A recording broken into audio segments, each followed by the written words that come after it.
what was it? They came out with some report that Devin Haney was like in the ring at like at 160 for his fight with Regis. You see, this the cheating I was talking. Dude, shut up, shut up. You got whooped. Like it's just sometimes I feel like he just run off at the mouth because he think it's the cool thing to do. Which listen, it's a free country. God bless you. But I'm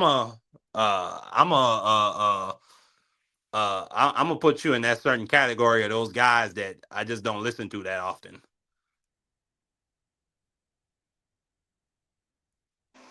Yeah, it just concerned me that he was getting buzzed by JoJo. I'm with you on that too, T Mac. And pugilism, man, shout out to pugilism. Um, yeah, the fact that JoJo was able to have him wobbled and on stanky legs, I mean, Connor gonna be the bigger man on fight night. It's probably gonna get ugly for him. But I really want to see Connor Benn, man, step up and fight for a world title. I thought that was kind of disgraceful when he kind of avoided the Devin Haney fight and tried to act like he was sleeping during Devin Haney when Devin Haney went up to welterweight and beat the number one guy at welterweight at the time and Norman Jr. So It's uh, even more hilarious that him and you could tell because when Devin Haney knocked down Brian Norman, you could see it on their face. They were like, "Oh," him and Eddie Hearn. They were like, "Oh shoot." Then after the fight, it's a whole media campaign. Oh, the Turk was snoring. That was such a terrible fight. It's so boring. A bunch of pity pot fighting, and then Conor Benn went and stabbed Eddie Hearn all up in his back. I was happy to see that. As a matter of fact, I'm glad he stabbed Eddie Hearn in the back. Which one is Eddie Hearn? Matchroom. You don't know who Eddie Hearn is, Joe? and shout out to Zon pulling up. Yeah, Eddie Hearn is the promoter that signed Devin Haney. He was the one that brought kind of pretty much brought the zone to the U.S. with Tevin Farmer, Daniel Jacobs, and Devin Haney. And That's the one who be standing behind Boots. yes, yep, Boost promoter. Yep. Okay. Shout out to Zon. Carrier wants to know how did he stab him in the back, Mark. How do you stab him in the back? He stabbed him in the back by going to Eddie Hearn's enemy. And then when Eddie Hearn tried to have just tried to have a conversation with him, he said no. Like to me, that's severing the relationship. Period. And when you think about the fact when Conor Benn had no bread coming, and I'll say this, I don't know if Eddie Hearn was necessarily right for talking about this in the public, but when Conor Benn had no bread coming in because they were fining him to hell and they had him suspended in the UK, Eddie Hearn said he gave that man $200,000 out of his pocket. You know, and you can't even give this man a phone call before you go over to his enemy. And now that Eddie Hearn expended used a lot of his credibility to defend him at that time and say he wasn't a drug cheat, when Eddie Hearn damn well knew that Conor Benn was a drug cheat, and you can't even get this man a phone call. I mean, I think that's pretty backstabby if you ask me.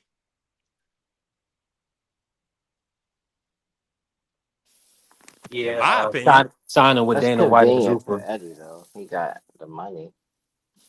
Right. So Yeah, that's what I'm saying. Yeah, that But ain't. Eddie Hearn made him a lot of Eddie Hearn made him the two Chris Eubanks fights, which from what I heard put over 20 million pounds in Conor Benn's pocket. Yeah, that Rolls Royce he just drove in then was nasty. Yeah. Conor Ben is set. The fact that he's even fighting again shows me that he got a lot of money on the table. From Zufa and everybody. You know what I'm saying? Because anytime you get two paydays like that, where you maybe touch anywhere between 18 to 20 M's, um, man, and to still fight, shoot, he only doing it because he, like you said, he gotta cement his legacy. He gotta do what his daddy did. He gotta become world champion. Um, and shout out to Kale, man. Kale creates. Appreciate you for all the love and support always. She said, "Happy Thursday, guys. Be blessed." That's what I'm talking about. We blessed by the Nah, best. that's not that's business carrier, but that's weaselish type of behavior. I And I mean, what see if that Eddie put a I've seen that ceiling type of on stuff him? happen in my own industry in real estate, where What, you might be selling a property, you bring in the buyer, and then the person that you communicating with the seller, they go behind your back and they talk to the buyer behind you and cut you out of your commission and don't tell you nothing. Okay, that's business. Okay, you getting that commission for yourself. But what about me? I brought this person in and you can't even have a conversation with me? Okay, that's business, but that's weaselish behavior. That's all I'm saying. Yeah, you're right for sure. I just don't know if you're exactly right about this situation specifically, but like in a general way, I mean, listen, I'm not crying. I'm not crying for Eddie Hearn. Like him and his father put slave contracts on people back in the '80s. I ain't crying for the guy. I'm just saying what Connor Ben did was weaselish. He stabbed the man in the back. a slave contract. If that's true, what you're saying, then dang, ain't really nothing to be weaselish about. It's actually brave. No, no, no. Exactly. The fighters got the power now. I mean, I ain't. I'm not saying I'm crying for Eddie Hearn. I'm just stating the facts of the situation.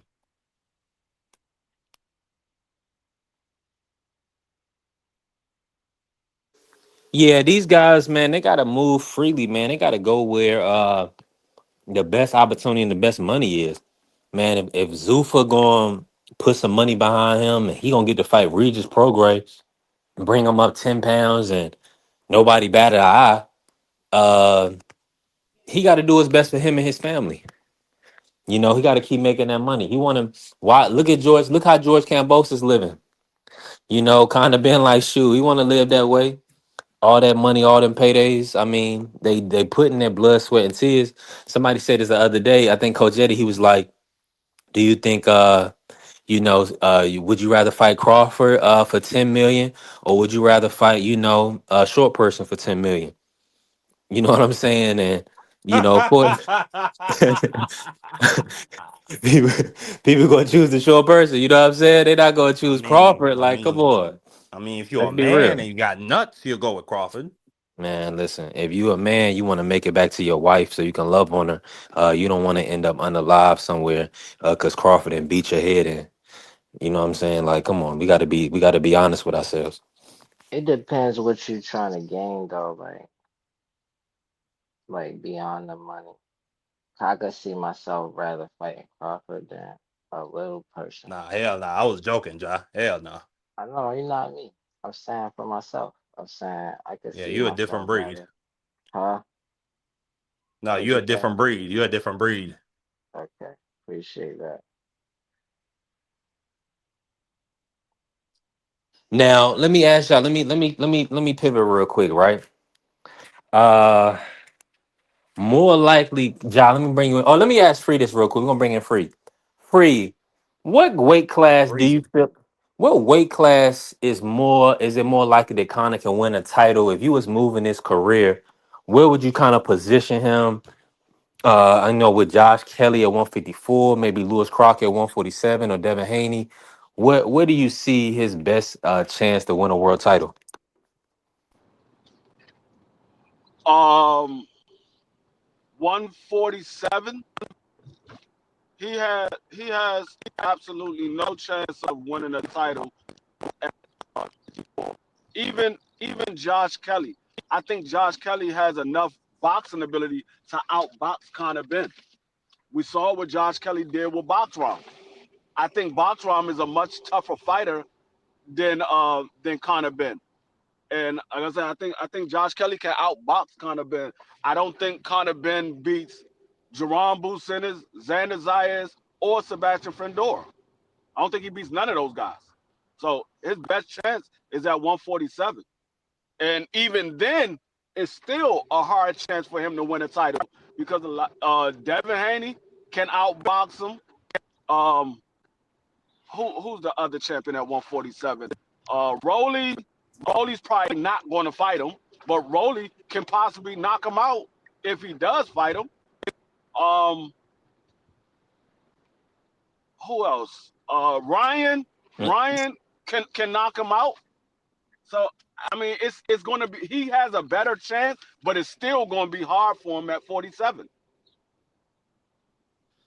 Yeah, I'm with you 1,000% on that. And then did you Lewis Crocker though? Maybe Lewis Crocker probably be his best bet if he can get Yeah, that fight. probably, but But Lewis Crocker looked like he got a chin, and he looked like he's ready to thump with anybody.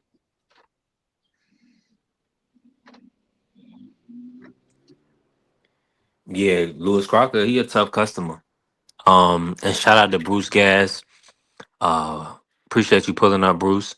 Now we got to see what's going to happen with Lewis and that Liam Paul fight, or who Lewis is fighting. I mean, Eddie Hearn is definitely buying his time with that 147 title. He definitely buying his time.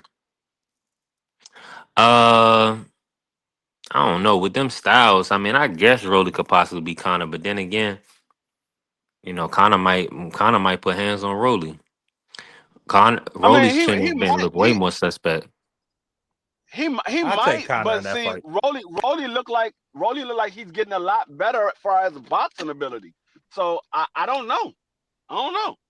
We'll see what Rolly look like in his next fight because that was Ryan that he outboxed. Ryan does is not the best boxer in the world. Ryan doesn't really have good footwork. So I want to see what Rolly looks like in his next fight. If Rolly looks like what he looked against Ryan or look better, then I would say Rolly is trending in the right direction under Silas. Yeah, I take Connor in that fight, but I do take your point, Free. Yeah, 100%. Now, since we here, man, talk about like 147.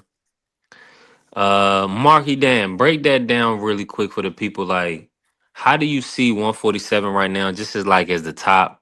Give me the top fighter and the top and the most interesting guy that you that you want to see match up at 147. Who do you feel like can kind of become a champion, whether it be like a Tiger Johnson or a Karen or somebody that's a top contender?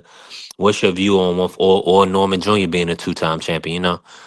Who's the number one guy at the weight class for you, and who do you want to see kind of compete for a title? I've said it before. The number one guy in my mythical imaginary rankings is Devin Haney. I think he has the most experience in championship fights. He's been up 3 weight classes, and we just saw. And since he's been up there, he's fought two champions. Well, one former unified champion at 140 outclassed him, and Jose Ramirez then went in there and dropped and outclassed Ryan Norman Jr. So it's Devin Haney, in my opinion. Ryan Garcia only all he did was beat an old and slow Mario Barrios that arguably lost to Pacquiao. I had it a draw, but if they had gave it to Pacquiao, I would have had no problem because Pacquiao to me was pushing the pace for most of the fight. And then Rolly Romero, I mean, I can't get that Ishmael Barroso fight out of my head. I cannot. Like a 42-year-old man put hands on Rolly, and then Tony Weeks in you. I mean that might be a legacy altering decision for Tony Weeks. The way how people look at him, and that's a shame because Tony Weeks has been involved in some of the most legendary fights in the history of the sport, like Diego Corrales versus Castillo. So it's a shame, but I can't get that fight out of my head. Like Rolly was almost out of there, and I mean, if it went to a decision, I would have had Barroso winning because up to that point in the ninth round, I think I only gave Rolly 1 round, and he got dropped. Yeah, and he got dropped. So the two knockdowns evened up each other. So for me, it's Devin Haney, Lewis Crocker. I didn't think he beat Patty Donovan. So I mean, there's that. The contenders, I really like Tiger Johnson and Rohan Polanco, but again, they ain't been tested against nobody of top tier quality as of yet. So in my opinion, it's Devin Haney at least for now.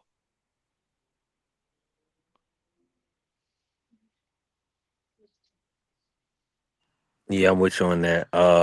Pugilism said we might get Haney Pac Man. Yeah, I was calling for that fight a few months back, I think I but got some friendly fifties that that Haney won't be able to stop Pac Man in that fight. oh yeah, we got a friendly 50 on there. Oh, there we go. Yeah, I got Haney by stoppage. I think AC said ain't no way either. Ain't no way.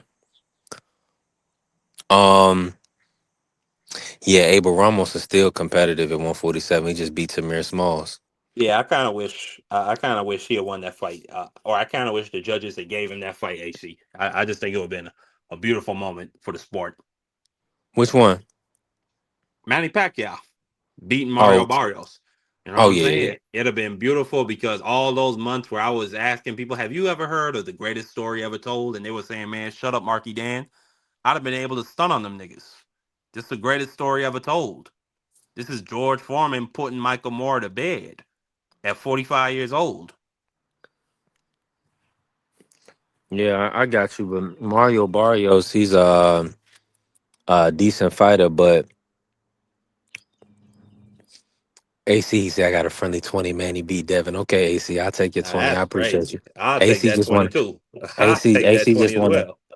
AC want to support the channel, man. Thank you, AC. We need that support on the channel. You could just bless the Cash App, AC, if you want to And throw me a 20. you bless You my don't Apple gotta wait Pay. till the fight. Yeah.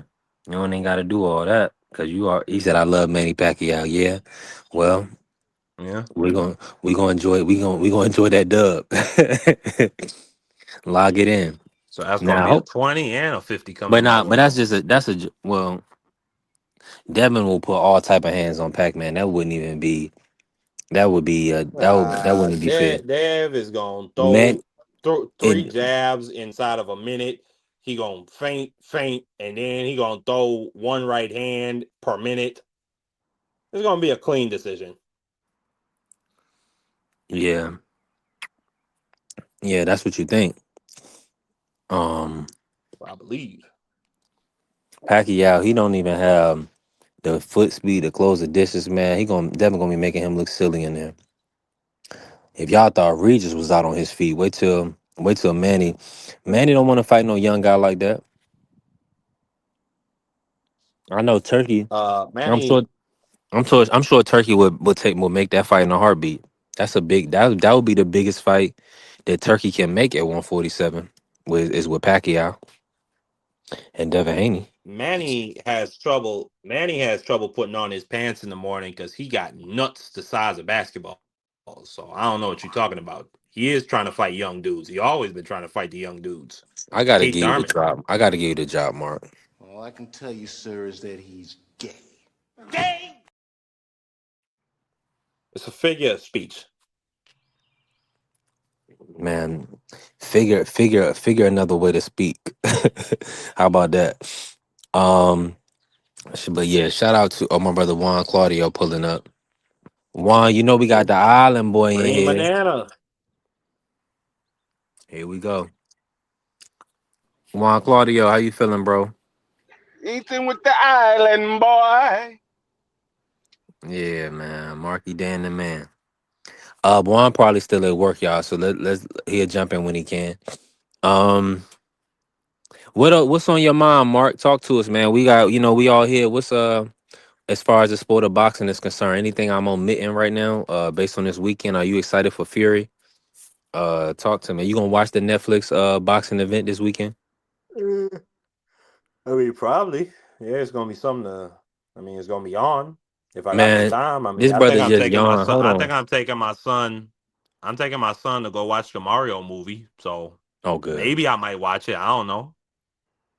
Okay, yeah, appreciate you, T Mac. Yeah, he said Iglesias is fighting today. Yeah, Osley Iglesias. I believe that's gonna be on the zone too. Yeah, yeah, Iglesias. So we gotta watch that tonight. He's fighting Pavel Salguin, for the championship at 160.